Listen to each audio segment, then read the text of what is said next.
Қазақ халқы қариясы бар ел, қазынасы бар ел дейді.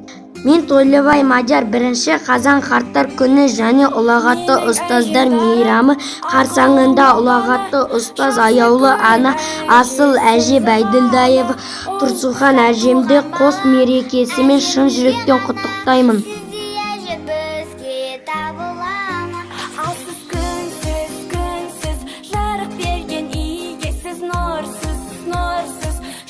Шашып жүрсіз сіз күнсіз, жарық берген игесіз нұрсыз, нұрсыз. Шуақ шашып жүрсіз сіз гүлсіз, гүлсіз. Жайқалып жайнаған қасымда жүрші әже.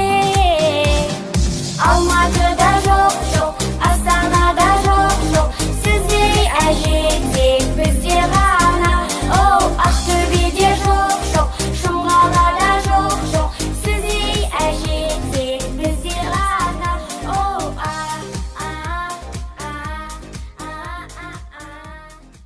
Үлкенге құрмет, кішіге ізет ете білген, бізге тағылымды жол көрсеткен әжеміздің бізге берген тәрбиесі мен тәлімі мол.